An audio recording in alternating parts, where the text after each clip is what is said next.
একটা গ্রাম, একটা অভিশপ্ত দিঘি, ৫০ বছরের পুরনো প্রেম আর প্রতিশোধের গল্প।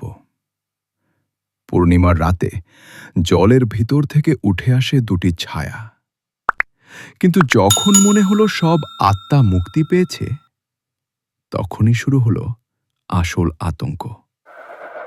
কে সেই রহস্যময় নারী যে পুরুষদের জলে টেনে নিয়ে যায়? আজ শুনবেন তারানাথ তান্ত্রিকের সংগ্রহ থেকে নীলকণ্ঠপুরের রহস্য। আমি তারানাথ। আমার জীবনে এমন অনেক রহস্যময় স্থান দেখেছি যেখানে সাধারণ মানুষের পা পড়ে না, যেখানে রাতের অন্ধকারে জেগে ওঠে অতীতের কোনো অসমাপ্ত কাহিনী। কিন্তু নীলকণ্ঠপুরের সেই পুরনো দিঘির গল্প আমাকে এক গভীর শিক্ষা দিয়েছিল।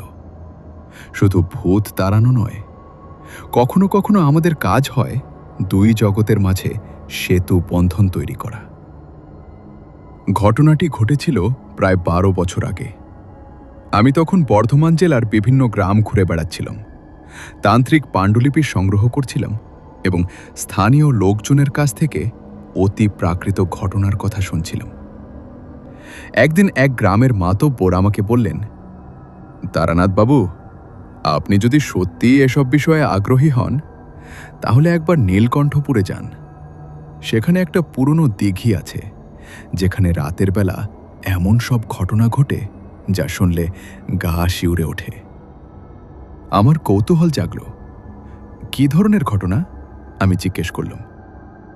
মাতব্বর গম্ভীর মুখে বললেন, গত ১৫ বছরে সেই দিঘিতে প্রায় ৭ জন মানুষ ডুবে মারা গেছে, সবাই রাতের বেলা, এবং সবার মৃত্যু অস্বাভাবিক। কেউ সাঁতার জানতেন না এমন নয়, কিন্তু তবুও ডুবে গেছেন। স্থানীয় মানুষ বলে সেই দিঘিতে কোনো অশুভ শক্তি আছে যা মানুষকে টেনে নিয়ে যায়। আমি সিদ্ধান্ত নিলাম নীলকণ্ঠপুরে যাব। পরের দিন সকালেই আমি রওনা দিলাম। নীলকণ্ঠপুর ছিল একটি ছোট গ্রাম, প্রায় ২০০ পরিবারের বাস।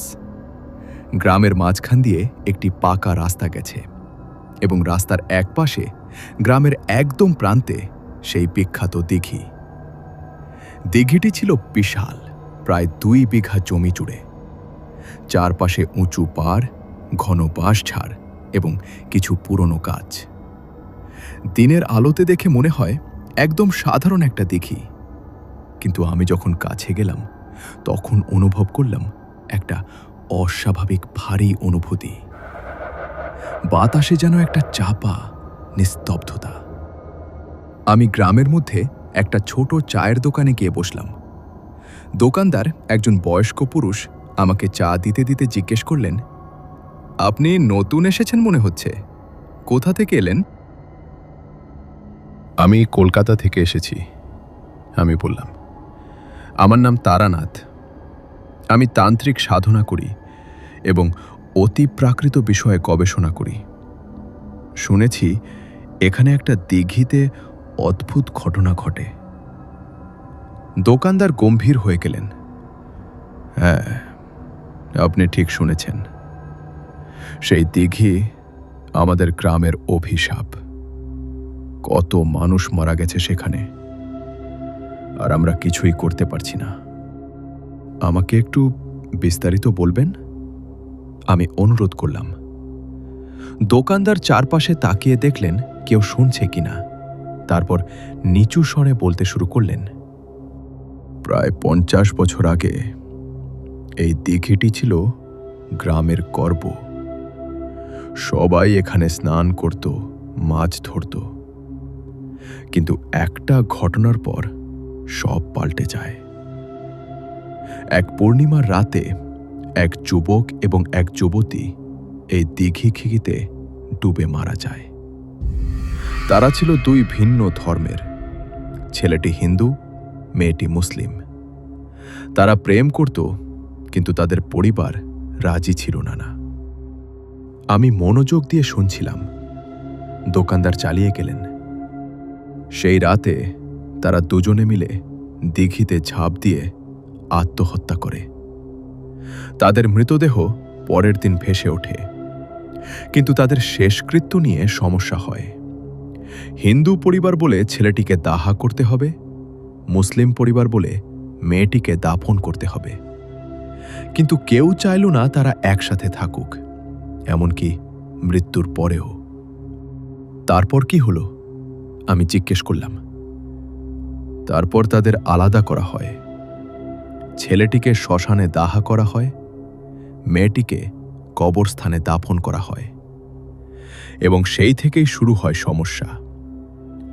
দিঘিতে রাতের বেলা অদ্ভুত শব্দ শোনা যায়, কান্নার শব্দ, চিৎকারের শব্দ, এবং যে কেউ রাতে সেই দিঘির পাশ দিয়ে যায় তার অদ্ভুত অভিজ্ঞতা হয়। কেউ বলে তারা দুটি ছায়ামূর্তি দেখেছে দিঘির ধারে, কেউ বলে তারা জলে ঝাঁপ দেওয়ার শব্দ শুনেছে। আমি ভাবলাম, এটা স্পষ্টভাবে একটা অতৃপ্ত আত্মার ঘটনা। দুটি আত্মা যারা জীবনে একসাথে থাকতে পারেনি, মৃত্যুতেও আলাদা করা হয়েছে, এবং এখন তারা আটকে আছে সেই দিঘিতে যেখানে তারা শেষবার একসাথে ছিল। এবং যারা ডুবে মারা গেছে? আমি জিজ্ঞেস করলাম। সবাই রাতে, দোকানদার বললেন, বিশেষত পূর্ণিমা বা অমাবস্যার রাতে। স্থানীয় মানুষ এখন রাতে সেই পথ এড়িয়ে চলে, কিন্তু মাঝে মাঝে কোনো বাইরের মানুষ যে এই ইতিহাস জানে না সেই পথে যায় এবং বিপদে পড়ে। আমি আরও কিছু প্রশ্ন করলাম এবং জানতে পারলাম যে সেই যুবক যুবতীর নাম ছিল রঞ্জন এবং রুকসানা। তাদের পরিবারের মধ্যে এখনো তিক্ততা আছে, এবং গ্রামে একজন বৃদ্ধা আছেন যিনি সেই ঘটনার সময় ছিলেন এবং সবকিছু দেখেছিলেন। আমি সেই বৃদ্ধার সাথে দেখা করার জন্য তার বাড়ি গেলাম। বৃদ্ধার নাম সরস্বতী দেবী। তিনি একাই থাকেন একটি ছোট মাটির ঘরে, দিঘি থেকে খুব বেশি দূরে নয়।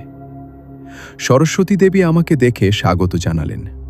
তিনি ৮০ পেরিয়ে গেছেন, কিন্তু তার মন এখনো তীক্ষ্ণ। তুমি তারানাথ? তিনি জিজ্ঞেস করলেন। শুনেছি তুমি তান্ত্রিক, এসেছ সেই দিঘির ব্যাপারে জানতে? আমি মাথা নাড়লাম।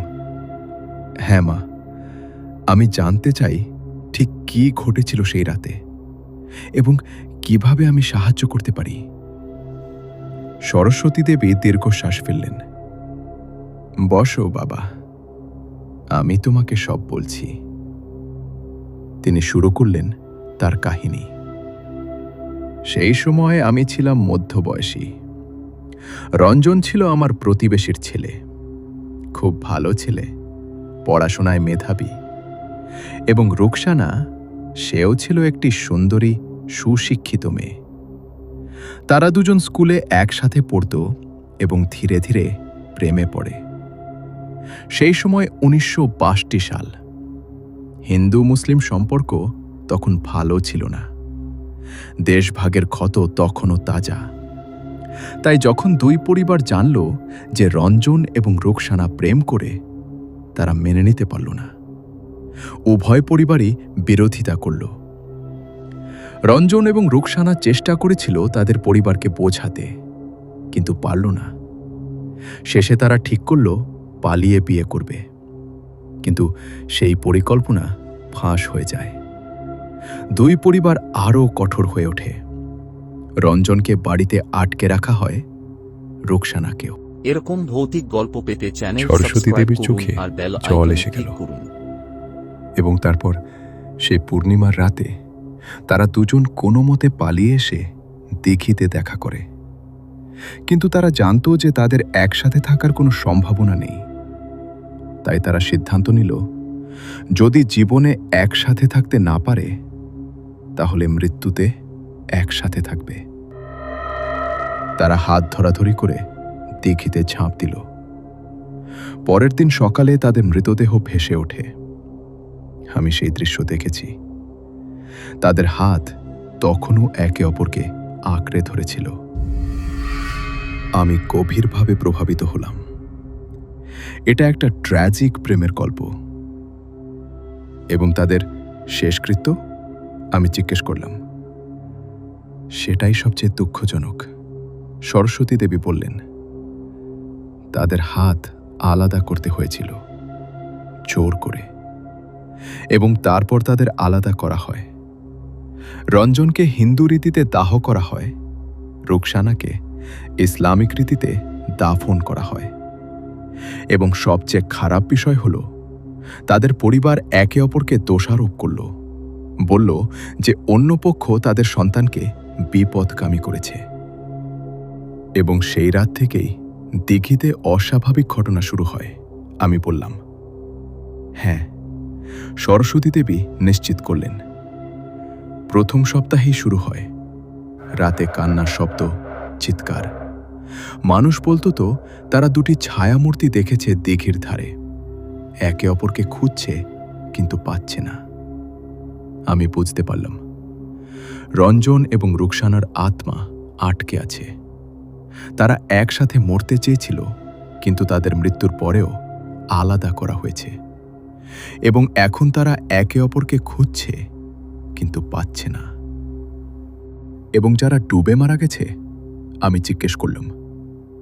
সরস্বতী দেবী বললেন, আমার ধারণা রঞ্জন এবং রুকসানার আত্মা ইচ্ছাকৃতভাবে কাউকে ক্ষতি করতে চায় না, কিন্তু তাদের দুঃখ, তাদের যন্ত্রণা এতটাই তীব্র যে সেটা একটা নেতিবাচক শক্তি তৈরি করেছে দিঘির চারপাশে। এবং যে কেউ রাতে সেখানে যায়, বিশেষত পূর্ণিমা বা অমাবস্যার রাতে, যখন তাদের শক্তি সবচেয়ে বেশি, তারা সেই নেতিবাচক শক্তির প্রভাবে পড়ে। তারা বিভ্রান্ত হয়, ভয় পায় এবং কখনো কখনো দিঘিতে পড়ে যায়। আমি মাথা নাড়লুম। এটা সম্ভব। অতৃপ্ত আত্মা, বিশেষত যারা ট্র্যাজিক মৃত্যু হয়েছে, তারা অনিচ্ছাকৃতভাবেও ক্ষতি করতে পারে তাদের চারপাশের মানুষের। মা, আমি বললাম, আমি এই সমস্যার সমাধান করতে চাই, কিন্তু তার জন্য আমার সাহায্য দরকার। আপনি কি আমাকে সাহায্য করবেন? সরস্বতী দেবী আমার দিকে তাকালেন। কি করতে চাও তুমি? আমি চাই রঞ্জন এবং রুকসানার আত্মাকে মুক্তি দিতে, আমি বললাম। এবং তার জন্য আমাকে দুই পরিবারের সাথে কথা বলতে হবে। তাদের বোঝাতে হবে যে তাদের সন্তানরা এখনো কষ্ট পাচ্ছে এবং তাদের মুক্তি দেওয়া দরকার। সরস্বতী দেবী চিন্তিত মুখে বললেন, সেটা কঠিন হবে। দুই পরিবারের মধ্যে এখনো শত্রুতা আছে। তারা একে অপরের সাথে কথাই বলে না। আমি জানি, আমি বললাম, কিন্তু চেষ্টা করতে হবে। আপনি কি আমাকে দুই পরিবারের সাথে দেখা করিয়ে দিতে পারবেন? সরস্বতী দেবী কিছুক্ষণ ভাবলেন, তারপর বললেন, আমি চেষ্টা করব, তবে প্রতিশ্রুতি দিতে পারছি না যে তারা রাজি হবে। পরের দুদিন আমি দুই পরিবারের সাথে দেখা করার চেষ্টা করলাম। প্রথমে গেলাম রঞ্জনের পরিবারের কাছে। তার বাবা এখনো বেঁচে আছেন, একজন বৃদ্ধ রোগা মানুষ। তিনি আমার কথা শুনলেন, কিন্তু তার মুখে কোনো আবেগ নেই। আমার ছেলে মারা গেছে 50 বছর আগে, তিনি বললেন। এখন আর কি করার আছে? আমি ধৈর্য সহকারে বললাম, আপনার ছেলের আত্মা শান্তি পায়নি। সে এখনো সেই দিঘিতে আটকে আছে এবং তার কারণে আরও মানুষ মারা যাচ্ছে। সেটা তার দোষ নয়, রঞ্জনের বাবা বললেন। সেই মেয়েটি তাকে বিপদগামী করেছিল। আমি বুঝলাম এটা কঠিন হবে। 50 বছরের তিক্ততা সহজে যায় না। তারপর গেলাম রুকসানার পরিবারের কাছে। তার মা এখনো বেঁচে আছেন, একজন বৃদ্ধা মহিলা। তিনি আমার কথা শুনে কাঁদতে শুরু করলেন। আমার মেয়ে, তিনি বললেন, আমি প্রতিদিন তার জন্য দোয়া করি, কিন্তু সে কি শান্তি পেয়েছে? না, আমি সত্য বললাম। সে শান্তি পায়নি, কারণ তাকে তার প্রিয়জন থেকে আলাদা করা হয়েছিল, এবং এখন তারা দুজনেই আটকে আছে, একে অপরকে খুঁজছে। রুকসানার মা হাউ মাউ করে কাঁদতে লাগলেন। আমি জানতাম, তিনি বললেন, আমি জানতাম যে আমরা ভুল করেছি, কিন্তু সেই সময় সমাজ, পরিবার সবাই বিরোধিতা করছিল। আমি কি করতে পারতাম? আমি তার কাঁধে হাত রাখলাম। এখনো দেরি হয়নি। আপনারা এখনো আপনার মেয়েকে শান্তি দিতে পারেন। কিভাবে? তিনি জিজ্ঞেস করলেন। একটা অনুষ্ঠান করতে হবে, আমি বললাম। দুই পরিবার একসাথে, সেই দিঘিতে, যেখানে তারা শেষবার একসাথে ছিল, এবং সেখানে আমরা তাদের আত্মাকে মুক্তি দেব এবং তাদের একসাথে পাঠাবো পরপারে। রুকসানার মা আশার সাথে আমার দিকে তাকালেন। আপনি সত্যি এটা করতে পারবেন? আমি চেষ্টা করব, আমি বললাম। কিন্তু তার জন্য দুই পরিবারের সহযোগিতা দরকার। তাদের একসাথে আসতে হবে, তাদের অতীতের তিক্ততা ভুলে যেতে হবে, কমপক্ষে এই একটি রাতের জন্য। পরের কয়েকদিন আমি দুই পরিবারের সাথে অনেক আলোচনা করলাম। সরস্বতী দেবীও আমাকে সাহায্য করলেন। ধীরে ধীরে দুই পরিবার রাজি হল। না, তারা এখনও একে অপরকে মাফ করেনি, কিন্তু তারা বুঝেছে যে তাদের সন্তানরা কষ্ট পাচ্ছে এবং সেই কষ্ট দূর করা দরকার। আমরা ঠিক করলাম পরবর্তী পূর্ণিমার রাতে অনুষ্ঠান হবে। সেই রাতে রঞ্জন এবং রুকসানার শক্তি সবচেয়ে বেশি থাকবে, তাই তাদের সাথে সংযোগ স্থাপন করা সহজ হবে। পূর্ণিমার আগের দিন আমি দিঘির ধারে গিয়ে প্রস্তুতি নিতে শুরু করলাম। আমি দিঘির চারপাশে একটা বড় বৃত্ত আঁকলাম পবিত্র মাটি দিয়ে। বৃত্তের চারদিকে 4টি স্থানে 4টি দ্বীপ স্থাপন করলাম, পূর্ব, পশ্চিম, উত্তর এবং দক্ষিণ। এবং বৃত্তের মাঝখানে স্থাপন করলাম একটি যুগল শিবলিঙ্গ। 2টি শিবলিঙ্গ পাশাপাশি, প্রেমিক প্রেমিকার প্রতীক। সরস্বতী দেবী আমাকে সাহায্য করলেন। তিনি বললেন, তারানাথ, তুমি সত্যি মনে করো এটা কাজ করবে? আমি আশা করি, আমি বললাম। কিন্তু সব কিছু নির্ভর করবে দুই পরিবারের উপর। তাদের সত্যিকারের ক্ষমা এবং ভালোবাসা থাকতে হবে। পূর্ণিমার রাত এলো। আকাশ পরিষ্কার, উজ্জ্বল চাঁদ। দিঘির জল চাঁদের আলোতে রূপালী হয়ে উঠেছে। আমি, সরস্বতী দেবী এবং দুই পরিবারের সদস্যরা, মোট প্রায় 15 জন, দিঘির ধারে এসে জড়ো হলাম। রঞ্জনের বাবা এবং রুকসানার মা দুজনেই বৃদ্ধ। তাদের পরিবারের লোকজন সাহায্য করে নিয়ে এসেছে। তারা দুজন একে অপরের দিকে তাকালো না প্রথমে, কিন্তু তাদের চোখে আমি দেখলাম একই যন্ত্রণা, একই দুঃখ। আমি সবাইকে বৃত্তের চারপাশে বসতে বললাম। তারপর আমি বৃত্তের মাঝখানে দাঁড়ালাম এবং মন্ত্রোচ্চারণ শুরু করলাম। প্রথমে গণেশ মন্ত্র, বিঘ্ন দূর করার জন্য। তারপর দুর্গা মন্ত্র, শক্তি আহ্বানের জন্য। এবং তারপর শুরু করলাম একটি বিশেষ মন্ত্র, প্রেমিক প্রেমিকার মিলনের মন্ত্র, যা রাধা কৃষ্ণের প্রেমের উপর ভিত্তি করে। আমার মন্ত্রোচ্চারণের সাথে সাথে পরিবেশে একটা পরিবর্তন আসতে শুরু করল। বাতাস স্থির হয়ে গেল, চারপাশ নীরব। এবং তারপর দিঘির জল থেকে একটা কুয়াশা উঠতে শুরু করল। সেই কুয়াশা ধীরে ধীরে ঘনীভূত হতে শুরু করল এবং 2টি আকার নিতে শুরু করল। 2টি মানব আকৃতি, একটি পুরুষ, একটি নারী। সবাই স্তম্ভিত হয়ে দেখতে লাগল। রঞ্জনের বাবা এবং রুকসানার মা দুজনেই চিনতে পারলেন তাদের সন্তানরা। রঞ্জন এবং রুকসানার আত্মা স্পষ্ট হয়ে উঠল। তারা দুজন একে অপরের দিকে তাকিয়ে আছে, কিন্তু তাদের মাঝখানে একটা অদৃশ্য দেওয়াল যা তাদের আলাদা করে রেখেছে। রুকসানার মা কাঁদতে শুরু করলেন। আমার মেয়ে, তিনি বললেন, আমি দুঃখিত, আমরা তোমার সাথে অন্যায় করেছি। রঞ্জনের বাবাও, যিনি এতদিন পাথরের মতো শক্ত ছিলেন, তার চোখ ভিজে গেল। ছেলে, তিনি বললেন, আমি ভুল করেছি। আমি তোমার ভালোবাসা বুঝতে পারিনি। ভালো লাগলে চ্যানেলটা সাবস্ক্রাইব করুন এবং লাইক তারপর দিন আর বেল আইকনে একটা ক্লিক করুন। অসাধারণ ঘটনা ঘটল।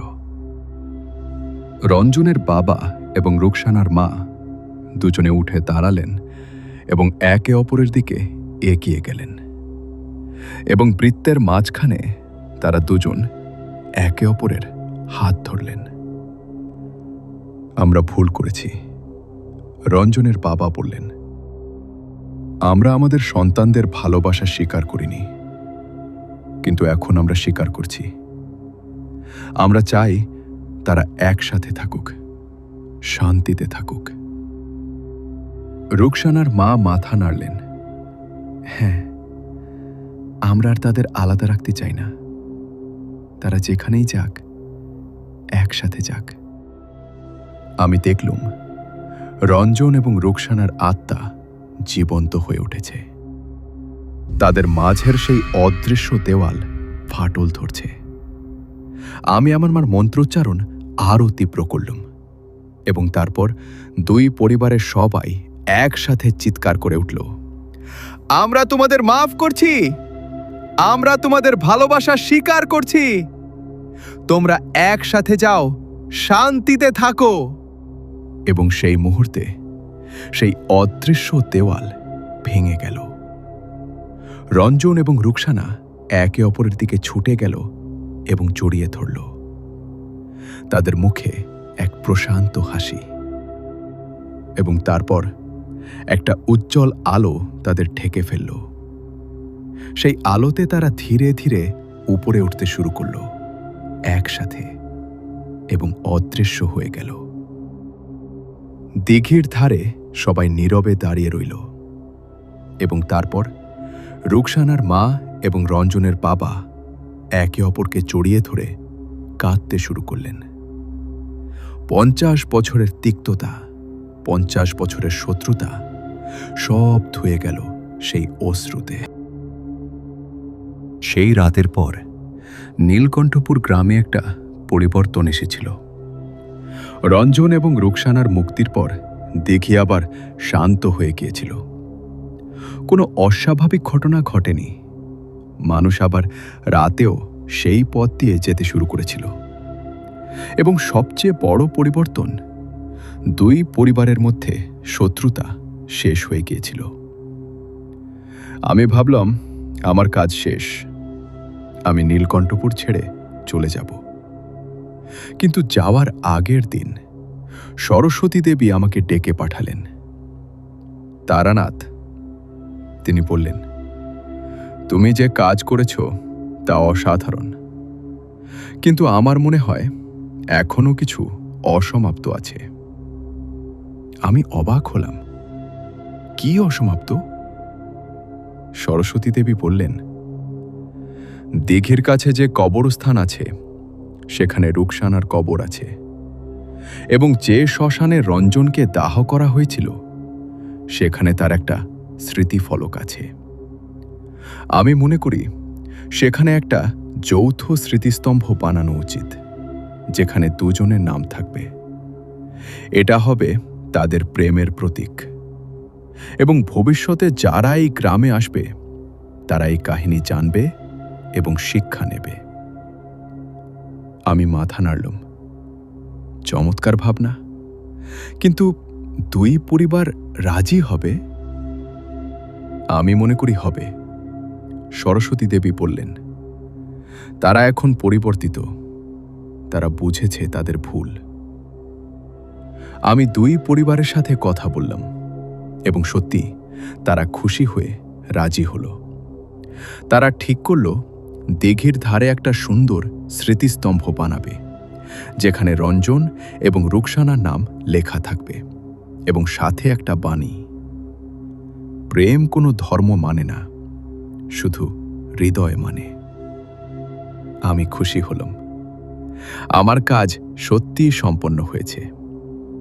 আমি নীলকণ্ঠপুর ছেড়ে চলে যাব, কিন্তু ভাগ্য অন্য কিছু লিখে রেখেছিল। আমি যাওয়ার আগের রাতে আমার ঘুম ভাঙল একটা তীব্র চিৎকারে। আমি লাফিয়ে উঠে বাইরে গেলাম। দেখলাম কয়েকজন মানুষ দৌড়ে আসছে। তাদের মধ্যে একজন বলছে, দিঘিতে আবার কিছু একটা হয়েছে, একজন লোক আহত হয়েছে। আমি তাড়াতাড়ি দিঘির দিকে ছুটলাম। সেখানে দেখলাম একজন যুবক মাটিতে পড়ে আছে। তার মুখ ফ্যাকাশে, শরীর কাঁপছে। তার পাশে তার বন্ধুরা দাঁড়িয়ে আছে, ভয়ে আতঙ্কিত। কি হয়েছে? আমি জিজ্ঞেস করলাম। একজন বন্ধু কাঁপা স্বরে বলল, আমরা তিনজন বাইরে থেকে এসেছি একটা পার্টির জন্য। রাত হয়ে গিয়েছিল, তাই আমরা শর্টকাট নিয়ে এই দিঘির পাশ দিয়ে যাচ্ছিলাম। হঠাৎ অমিত সে দিঘির দিকে হাঁটতে শুরু করলো, যেন কেউ তাকে ডাকছে। আমরা তাকে থামাতে চেষ্টা করলাম, কিন্তু সে শুনছিল না।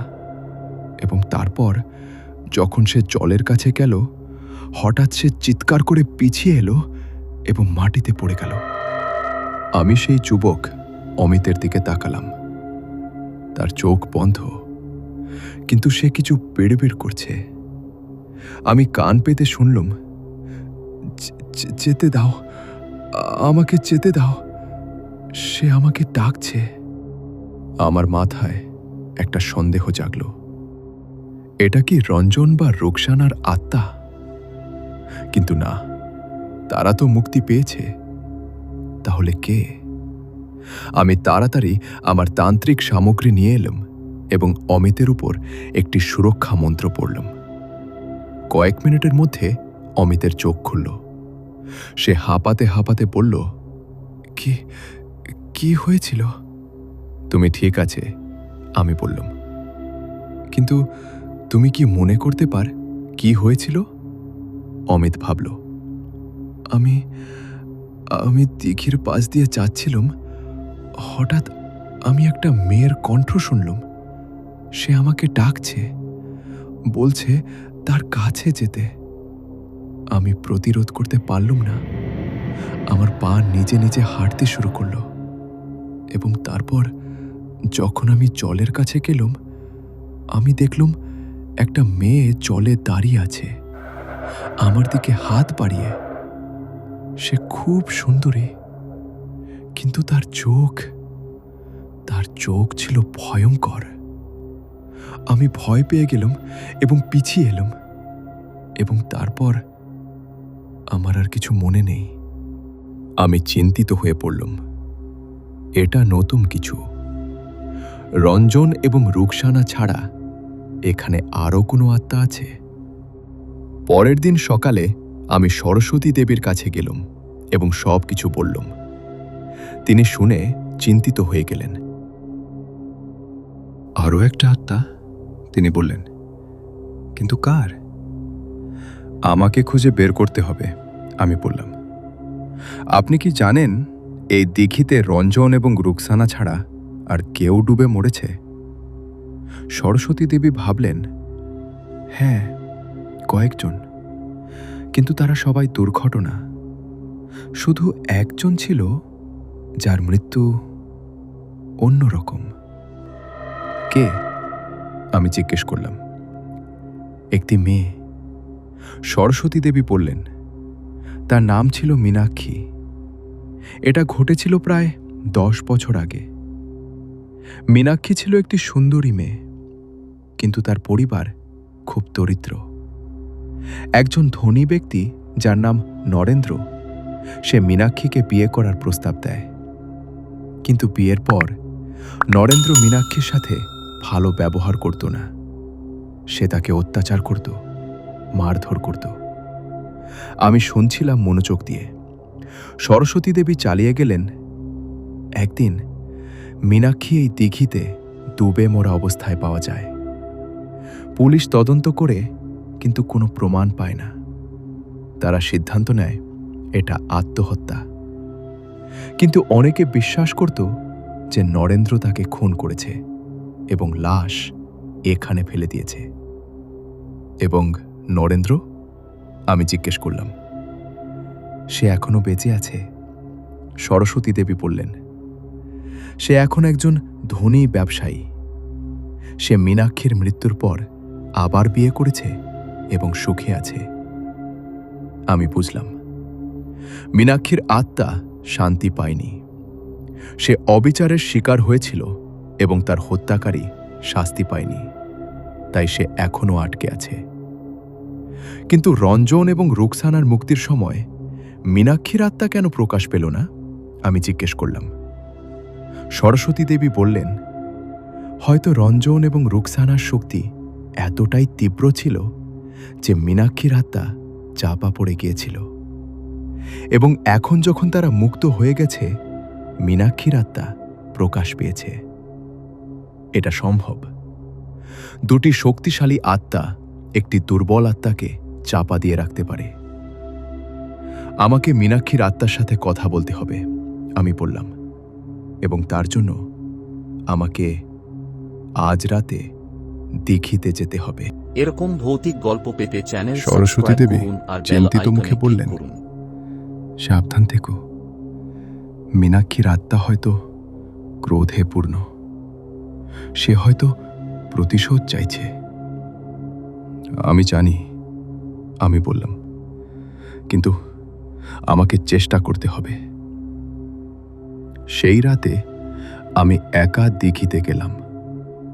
পূর্ণিমা নয়, কিন্তু চাঁদ আছে আকাশে। দিঘির জল স্থির, শান্ত, কিন্তু আমি অনুভব করলাম একটা টেনশন বাতাসে। আমি দিঘির ধারে বসলাম এবং একটি মন্ত্র উচ্চারণ শুরু করলাম, আহ্বান মন্ত্র, যা আত্মাদের ডেকে আনে। কয়েক মিনিট পরে দিঘির জল নড়তে শুরু করল, এবং তারপর জল থেকে একটি মূর্তি উঠে এলো। একটি মেয়ের মূর্তি, সুন্দরী, কিন্তু তার চোখে গভীর দুঃখ এবং ক্রোধ। মীনাক্ষী, আমি ডাকলাম। মূর্তিটি আমার দিকে তাকালো। তুমি কে? তার কণ্ঠ ছিল শীতল, দূরত্বপূর্ণ। আমি তারানাথ, আমি বললাম। আমি এসেছি তোমাকে সাহায্য করতে। মীনাক্ষী তিক্ত হাসল। সাহায্য? কেউ আমাকে সাহায্য করতে পারে না। আমি মারা গেছি অবিচারের শিকার হয়ে, এবং আমার হত্যাকারী সুখে আছে। আমি জানি, আমি বললাম, এবং আমি বুঝতে পারি তোমার ক্রোধ। কিন্তু এভাবে নির্দোষ মানুষদের ক্ষতি করে তুমি কিছু পাবে না। মীনাক্ষী চিৎকার করে উঠল, নির্দোষ? কোনো পুরুষই নির্দোষ নয়। তারা সবাই একরকম। তারা নারীদের শুধু ব্যবহার করে তারপর ফেলে দেয়। আমি বুঝলাম, মীনাক্ষীর আত্মা শুধু ক্রোধে নয়, বরং গভীর বিশ্বাসঘাতকতার যন্ত্রণায় আটকে আছে। সে সব পুরুষকে তার স্বামীর মতো দেখছে। মীনাক্ষী, আমি শান্ত স্বরে বললাম, সব পুরুষ একরকম নয়, যেমন সব নারী একরকম নয়। তোমার স্বামী তোমার সাথে অন্যায় করেছে, সেটা সত্য, কিন্তু তার জন্য অন্যদের শাস্তি দেওয়া ঠিক নয়। মীনাক্ষী আমার দিকে ক্রোধে তাকালো। তুমি পুরুষ, তুমি আমার যন্ত্রণা বুঝতে পারবে না। তুমি ঠিক বলছে, আমি স্বীকার করলাম। আমি সম্পূর্ণভাবে বুঝতে পারবো না। কিন্তু আমি চেষ্টা করতে পারি এবং আমি তোমাকে সাহায্য করতে পারি ন্যায় বিচার পেতে। মীনাক্ষী থামল। ন্যায় বিচার? কিভাবে? আমার হত্যাকারী তো শাস্তি পায়নি। সেটা আমরা ঠিক করতে পারি, আমি বললাম, কিন্তু তার জন্য তোমাকে আমাকে সাহায্য করতে হবে। তোমাকে আমাকে বলতে হবে ঠিক কি ঘটেছিল সেই রাতে। মীনাক্ষী কিছুক্ষণ চুপ করে রইল, তারপর বলল, আমার স্বামী নরেন্দ্র, সে আমার সাথে খুব খারাপ ব্যবহার করত। সে মাতাল ছিল, জুয়ারি ছিল, এবং সে আমাকে মারধর করত প্রায় প্রতিদিন। আমি পালিয়ে যেতে চেয়েছিলাম, কিন্তু আমার পরিবার বলল যে বিয়ের পর মেয়ে স্বামীর ঘরেই থাকবে, যাই হোক না কেন। আমি দুঃখের সাথে শুনলাম। এটা দুর্ভাগ্যবশত অনেক মহিলার গল্প। মীনাক্ষী চালিয়ে গেল, সেই রাতে নরেন্দ্র আবার মাতাল হয়ে বাড়ি এসেছিল। সে আমাকে অভিযোগ করল যে আমি তার টাকা চুরি করেছি। আমি করিনি, কিন্তু সে আমার কথা শুনল না।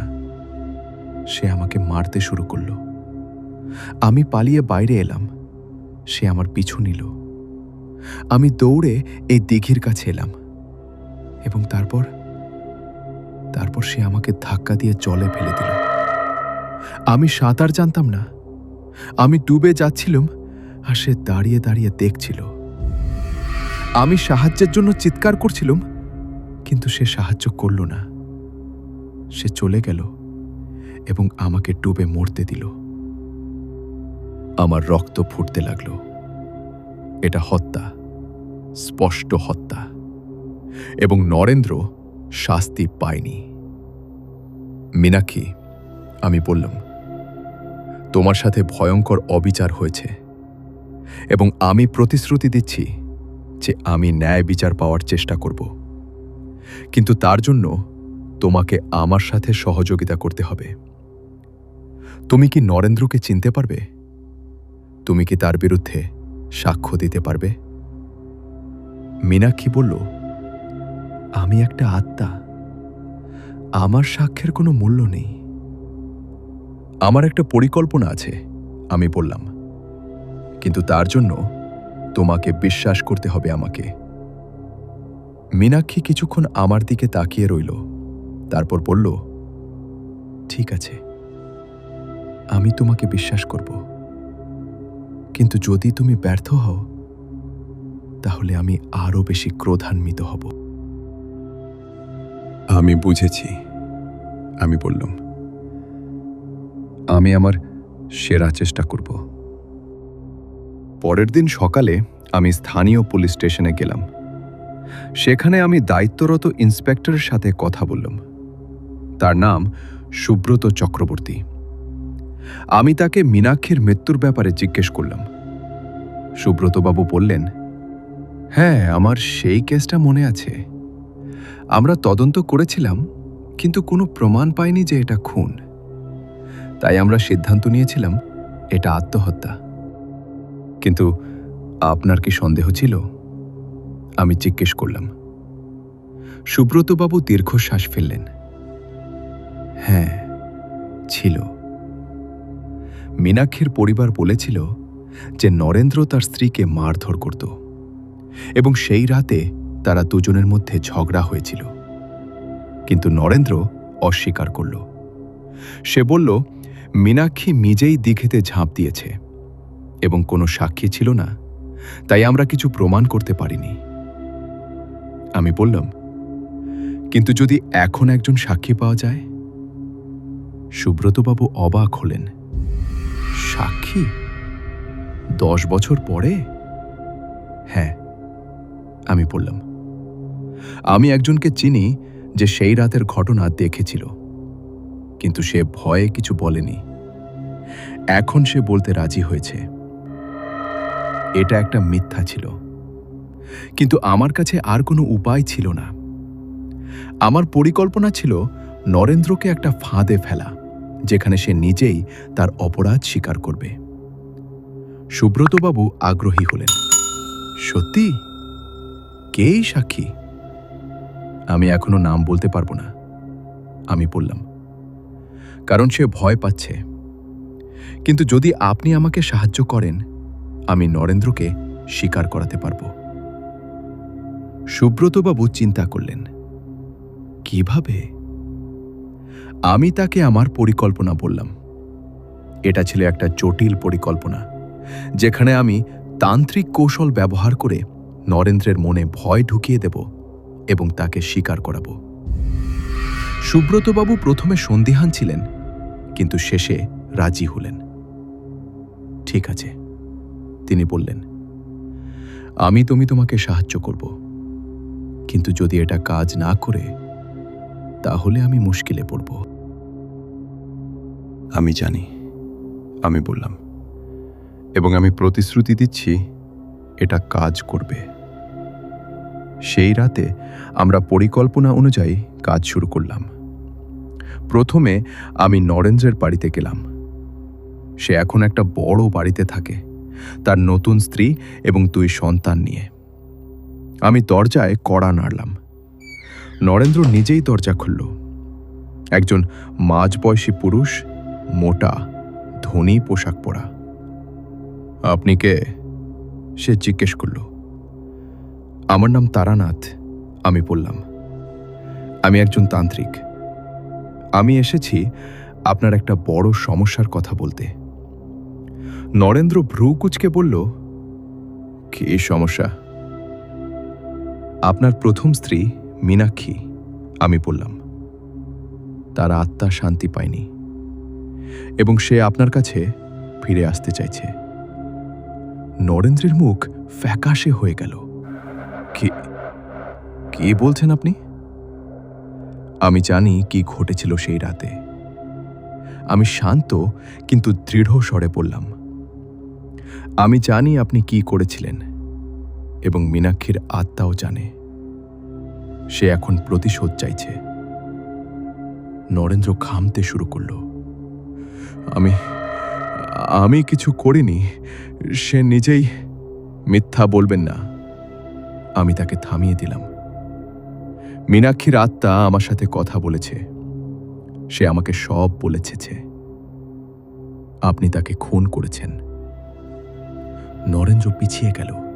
না না, এটা সম্ভব নয়, ভূত বলে কিছু নেই। আপনি নিশ্চিত? আমি বললাম, এবং তারপর আমি একটি মন্ত্র উচ্চারণ করলাম। হঠাৎ ঘরের তাপমাত্রা কমে গেল। বাতিগুলো টিমটিম করতে শুরু করল এবং নরেন্দ্রের পিছনে একটা ছায়া দেখা দিল, মীনাক্ষীর আত্মা। নরেন্দ্র ঘুরে দেখল এবং চিৎকার করে উঠল, না, দূর হও, তুমি মরে গেছো। মীনাক্ষী এগিয়ে এলো। হ্যাঁ, আমি মরে গেছি তোমার কারণে, এবং এখন আমি প্রতিশোধ নিতে এসেছি। নরেন্দ্র ভয়ে কাঁপতে লাগল। দয়া করো, আমাকে মাফ করো। আমি জানতাম না। তুমি জানতে না? মীনাক্ষী চিৎকার করল। তুমি আমাকে ডুবতে দেখছিলে এবং তুমি জানতে না? তুমি আমাকে মারধর করেছ, জলে ফেলে দিয়েছ, এবং তুমি জানতে না? নরেন্দ্র মাটিতে হাঁটু গেড়ে পড়ল। আমি দুঃখিত, আমি সত্যিই দুঃখিত। আমি নেশা করেছিলাম, আমি নিয়ন্ত্রণ হারিয়ে ফেলেছিলাম। আমি তোমাকে মারতে চাইনি। এবং সেই মুহূর্তে সুব্রতবাবু এবং তার দল ঘরে প্রবেশ করল। তারা সবকিছু শুনেছে এবং রেকর্ড করেছে। নরেন্দ্র, সুব্রতবাবু বললেন, আপনি এইমাত্র স্বীকার করলেন যে আপনি মীনাক্ষীকে খুন করেছেন। আপনি গ্রেপ্তার। নরেন্দ্র অবাক হয়ে চারপাশে তাকালো। সে বুঝতে পারল সে ফাঁদে পড়েছে, কিন্তু ততক্ষণে দেরি হয়ে গিয়েছে। পুলিশ নরেন্দ্রকে নিয়ে গেল এবং মীনাক্ষীর আত্মা, যা এতক্ষণ সেখানে ছিল, ধীরে ধীরে অদৃশ্য হতে শুরু করল। আমি দেখলাম তার মুখে একটা প্রশান্তি এসেছে, ধন্যবাদ তারানাথ, সে বলল। তুমি আমাকে ন্যায় বিচার দিয়েছ, এখন আমি শান্তিতে যেতে পারবো। যাও, আমি বললাম, শান্তিতে যাও, তোমার কষ্ট শেষ হয়েছে। মীনাক্ষীর আত্মা একটা মৃদু হাসি দিয়ে সম্পূর্ণ অদৃশ্য হয়ে গেল। নরেন্দ্রের গ্রেপ্তারের পর নীলকণ্ঠপুরে একটা সাড়া পড়ে গেল। 10 বছর পুরনো একটি হত্যার রহস্য উন্মোচিত হয়েছে। মীনাক্ষীর পরিবার, যারা এতদিন অবিচারের যন্ত্রণায় ছিল, তারা অবশেষে কিছুটা শান্তি পেল। এবং সবচেয়ে গুরুত্বপূর্ণ, দিঘি এখন সম্পূর্ণ শান্ত হয়ে গেল। কিন্তু আমার কাজ এখনো শেষ হয়নি। মীনাক্ষীকে মুক্তি দেওয়া হয়েছে, রঞ্জন এবং রুকসানাকেও মুক্তি দেওয়া হয়েছে, কিন্তু আমি চাইছিলাম এই গ্রামে একটা স্থায়ী পরিবর্তন আনতে, যাতে ভবিষ্যতে আর এমন ট্র্যাজেডি না ঘটে। একদিন সন্ধ্যায় আমি সরস্বতী দেবীর কাছে বসে চা খাচ্ছিলাম। তিনি আমাকে বললেন, তারানাথ, তুমি যা করেছ তা অসাধারণ। তুমি 3টি আত্মাকে মুক্তি দিয়েছ, কিন্তু আমার একটা প্রশ্ন আছে। কি প্রশ্ন মা? আমি জিজ্ঞেস করলাম। এই 3টি ঘটনা, রঞ্জন এবং রুকসানার প্রেম, যা সমাজ মেনে নিতে পারেনি, মীনাক্ষীর উপর নরেন্দ্রের অত্যাচার, এগুলো তো শুধু অতিপ্রাকৃত সমস্যা নয়, এগুলো আসলে সামাজিক সমস্যা। ধর্মীয় অসহিষ্ণুতা, নারীর প্রতি সহিংসতা। তুমি আত্মাদের মুক্তি দিয়েছ, কিন্তু এই সামাজিক সমস্যাগুলোর কি সমাধান হয়েছে? আমি চিন্তিত হয়ে পড়লাম। সরস্বতী দেবী ঠিক বলছেন। আমি আত্মাদের মুক্তি দিয়েছি, কিন্তু যে সমস্যাগুলোর কারণে তারা এই অবস্থায় এসেছিল, সেগুলো এখনো আছে। আপনি ঠিক বলছেন মা, আমি স্বীকার করলাম। আমি যা করেছি তা শুধু একটা চিকিৎসা, কিন্তু রোগের মূল কারণ দূর হয়নি। সরস্বতী দেবী মাথা নাড়লেন। তাহলে সেই কাজটাও তোমাকে করতে হবে, না হলে তোমার এই সব প্রচেষ্টা অর্থসম্পূর্ণ থাকবে। আমি সিদ্ধান্ত নিলাম, আমি এই গ্রামে একটা সভা ডাকব, যেখানে আমি মানুষদের সাথে এই বিষয়ে কথা বলবো। পরের সপ্তাহে গ্রামের মন্দিরের আঙিনায় একটা সভা আয়োজন করা হলো। প্রায় 100 জন মানুষ এসেছিল। রঞ্জন এবং রুকসানার পরিবারের সদস্যরাও ছিল, মীনাক্ষীর পরিবারও ছিল। আমি মঞ্চে উঠলাম এবং কথা বলতে শুরু করলাম। প্রিয় গ্রামবাসী, আমি তারানাথ। গত কয়েক সপ্তাহ আমি আপনাদের গ্রামে ছিলাম এবং আমি 3টি আত্মাকে মুক্তি দিয়েছি, রঞ্জন, রুকসানা এবং মীনাক্ষী। এই 3 জনই অকালে মারা গিয়েছিল এবং 3 জনেরই মৃত্যু ছিল ট্র্যাজিক। আমি থামলাম এবং চারপাশে তাকালাম। সবাই মনোযোগ দিয়ে শুনছে। কিন্তু আজ আমি আপনাদের সাথে যা বলতে চাই তা শুধু ভূত বা আত্মা নিয়ে নয়। আমি বলতে চাই সেই সামাজিক সমস্যা নিয়ে যা এই 3টি ট্র্যাজেডির কারণ হয়েছিল। আমি চালিয়ে গেলাম।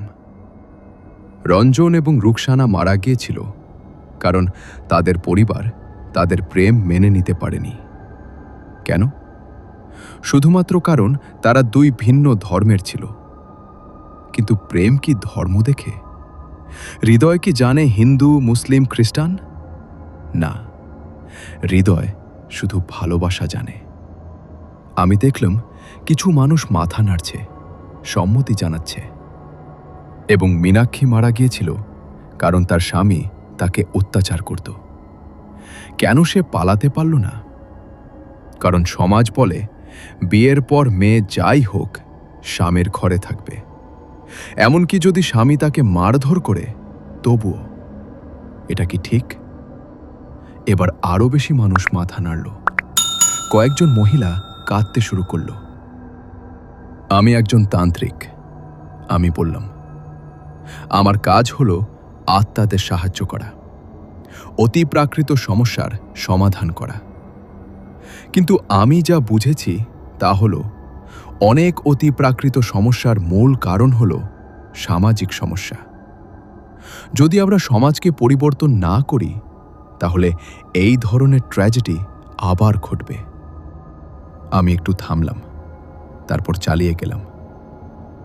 আমি আপনাদের কাছে অনুরোধ করছি, যদি আপনার সন্তান কোনো ভিন্ন ধর্মের কাউকে ভালোবাসে, তাকে শাস্তি দেবেন না। তাদের কথা শুনুন, তাদের বুঝতে চেষ্টা করুন। প্রেম একটা সুন্দর জিনিস, তাকে ধ্বংস করবেন না শুধুমাত্র সামাজিক কুসংস্কারের জন্য।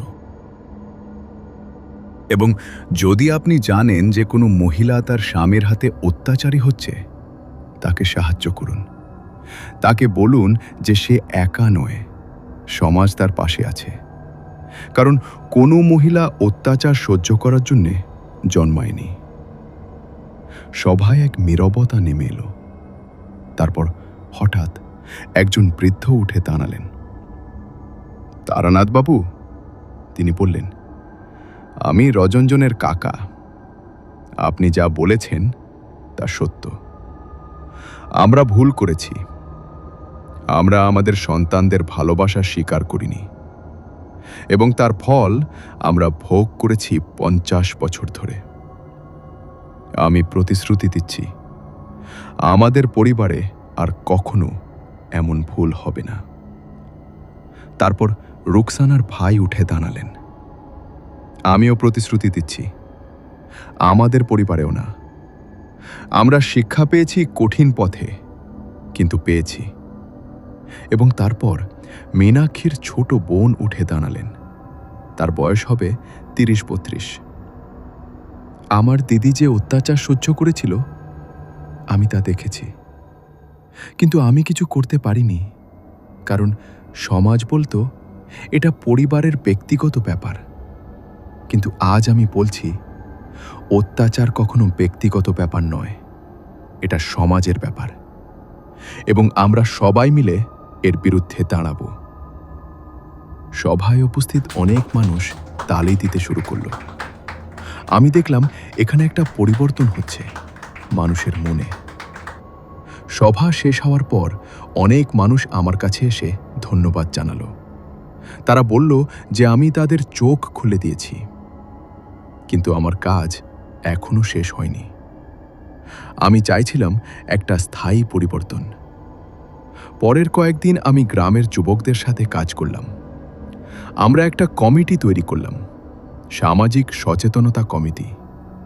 এই কমিটির কাজ হবে গ্রামের সামাজিক সমস্যা চিহ্নিত করা এবং তার সমাধান করা। বিশেষভাবে এই কমিটি দেখবে যে কোনো মহিলা অত্যাচারিত হচ্ছে কিনা, এবং যদি হয় তাকে সাহায্য করবে।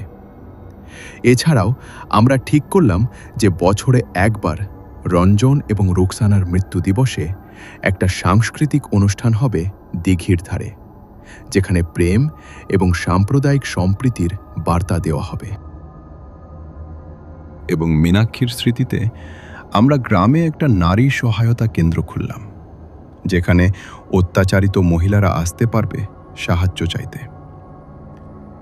এই সব কাজ করতে প্রায় 1 মাস লেগে গেল, এবং অবশ্যে যখন আমি অনুভব করলাম যে আমার কাজ সম্পন্ন হয়েছে, তখন আমি নীলকণ্ঠপুর ছেড়ে যাওয়ার সিদ্ধান্ত নিলাম। যাওয়ার আর আগের দিন আমি দিঘিতে গেলাম একবার, সূর্যাস্তের সময়। আকাশ লাল কমলা রঙে রঞ্জিত, দিঘির জল শান্ত, স্থির। পাখিরা কিচিরমিচির করছে কাছে। আমি দিঘির ধারে বসলাম এবং চোখ বন্ধ করলাম। আমি অনুভব করলাম এক গভীর শান্তি। এখানে আর কোনো অশান্ত আত্মা নেই, কোনো নেতিবাচক শক্তি নেই, শুধু শান্তি। এবং তখন আমার মনে হলো আমি যেন 3টি কণ্ঠস্বর শুনতে পেলাম, রঞ্জন, রুকসানা এবং মীনাক্ষী। তারা বলছে, ধন্যবাদ তারানাথ, তুমি আমাদের মুক্তি দিয়েছ এবং তুমি নিশ্চিত করেছ যে আমাদের মতো আর কেউ কষ্ট না পায়। আমি চোখ খুললাম। সামনে কেউ নেই, কিন্তু আমার মনে একটা প্রশান্তি। সরস্বতী দেবী আমাকে বিদায় দিতে এসেছিলেন। তিনি আমার হাত ধরে বললেন, তারানাথ, তুমি আমাদের গ্রামে যা করেছ তা আমরা কখনো ভুলব না। তুমি শুধু আত্মাদের মুক্তি দাওনি, তুমি আমাদের সমাজকেও একটা নতুন পথ দেখিয়েছ। আমি হাসলাম। মা, আমি শুধু একটা সূচনা করেছি, বাকি কাজ আপনাদের। আপনাদের নিশ্চিত করতে হবে যে এই পরিবর্তন স্থায়ী হয়।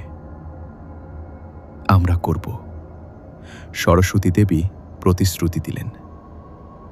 আমরা নিশ্চিত করব যে রঞ্জন, রুকসানা এবং মীনাক্ষীর বলিদান বৃথা যায় না। আমি নীলকণ্ঠপুর ছেড়ে চলে গেলাম, কিন্তু সেই গ্রাম এবং সেখানকার মানুষ আমার মনে চিরকাল থেকে গেল। অনেক বছর পরে আমি আবার একবার নীলকণ্ঠপুরে গিয়েছিলাম। গ্রামটা অনেক বদলে গিয়েছিল। উন্নয়ন হয়েছিল, নতুন রাস্তা, নতুন বাড়ি। কিন্তু সবচেয়ে বড় পরিবর্তন ছিল মানুষের মনোভাবে। আমি দিঘিতে গেলাম।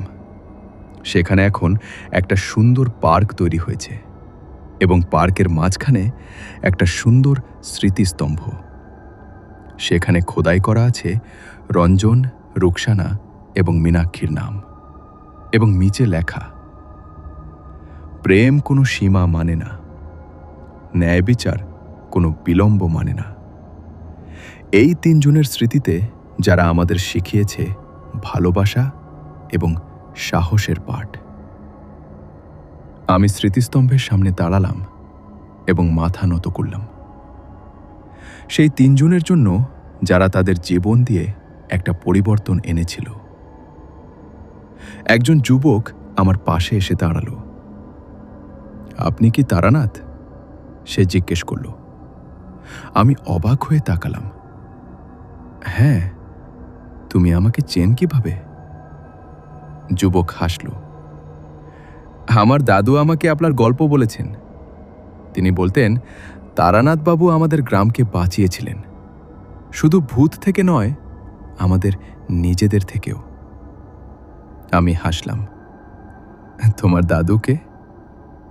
তিনি ছিলেন রঞ্জনের ভাই, যুবক বলল।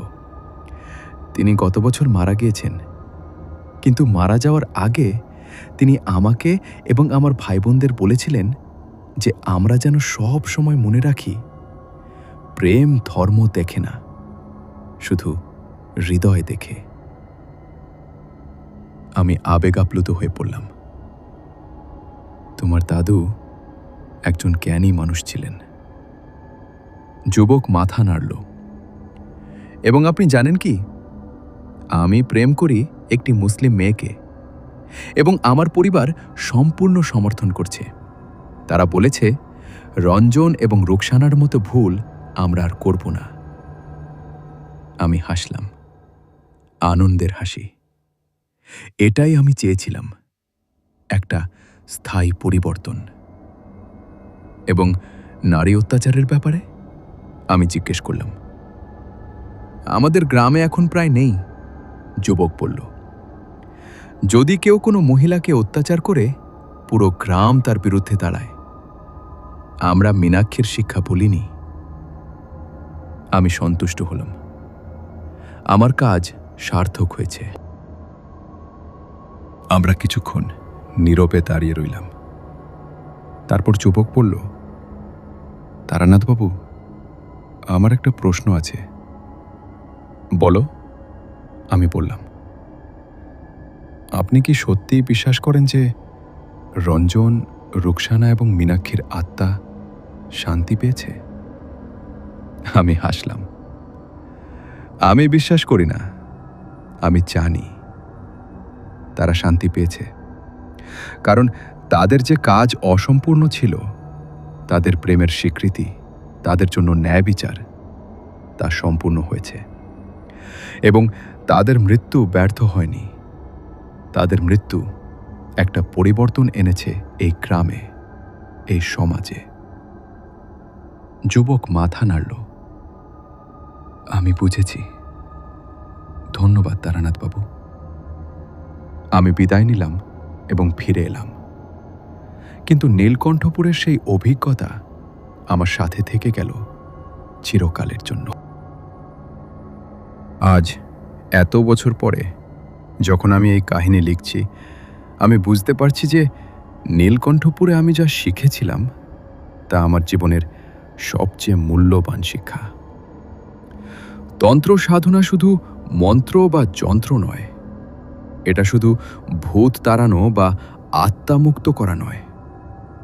তন্ত্র সাধনার আসল উদ্দেশ্য হল সমাজের সেবা করা, মানুষের কল্যাণ করা, এবং কখনো কখনো সবচেয়ে ভয়ঙ্কর ভূত হল আমাদের সামাজিক কুসংস্কার, আমাদের অসহিষ্ণুতা, আমাদের নীরবতা অন্যায়ের মুখে।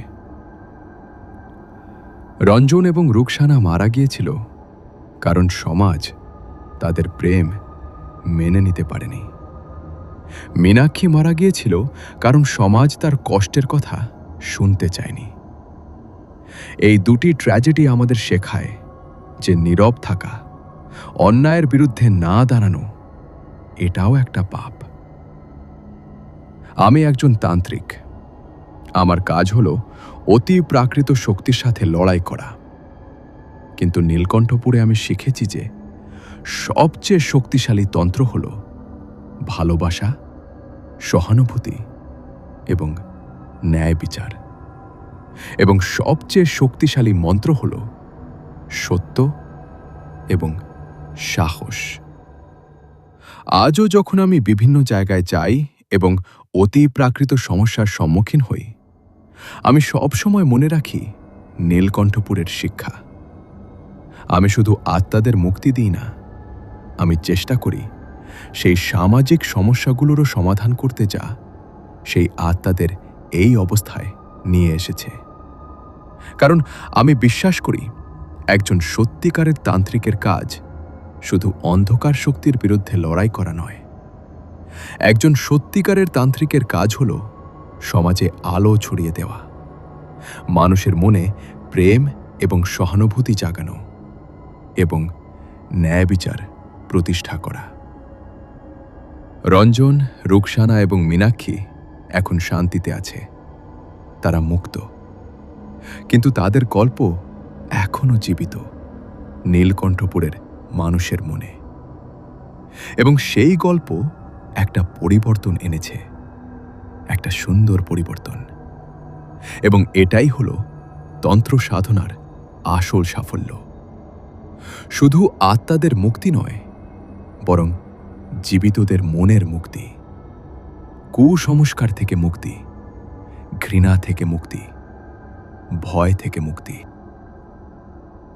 আমি তারানাথ এই পথে চলতে থাকব। যতদিন আমার শক্তি আছে, যতদিন আমার শ্বাস আছে, আমি চেষ্টা করে যাব সমাজকে একটু ভালো করতে, একটু সুন্দর করতে। কারণ এটাই আমার ধর্ম, এটাই আমার তন্ত্র। আজ নীলকণ্ঠপুর একটি উন্নত গ্রাম। সেখানকার মানুষ শিক্ষিত, প্রগতিশীল এবং সবচেয়ে গুরুত্বপূর্ণ, তারা সহনশীল এবং ন্যায়পরায়ণ। রঞ্জন এবং রুকসানার স্মৃতিতে প্রতি বছর একটি সাংস্কৃতিক অনুষ্ঠান হয়, যেখানে বিভিন্ন ধর্মের মানুষ একসাথে মিলিত হয় এবং প্রেম ও সাম্প্রদায়িক সম্প্রীতির বার্তা দেয়। মীনাক্ষীর স্মৃতিতে যে নারী সহায়তা কেন্দ্র খোলা হয়েছিল তা এখন একটি বড় সংস্থায় পরিণত হয়েছে, যা শুধু নীলকণ্ঠপুর নয়, আশেপাশের অনেক গ্রামেও সেবা দিচ্ছে। এবং সবচেয়ে গুরুত্বপূর্ণ, গত 15 বছরে নীলকণ্ঠপুরে আর কোনো সাম্প্রদায়িক সহিংসতা হয়নি, কোনো নারী অত্যাচারের ঘটনা হয়নি। এটাই হলো রঞ্জন, রুকসানা এবং মীনাক্ষীর আসল উত্তরাধিকার। তাদের ট্র্যাজেডি একটা পরিবর্তন এনেছে, একটা সুন্দর স্থায়ী পরিবর্তন। এবং আমি তারানাথ গর্বিত যে আমি সেই পরিবর্তনের একটা ছোট অংশ হতে পেরেছি। ওম শান্তি শান্তি শান্তি।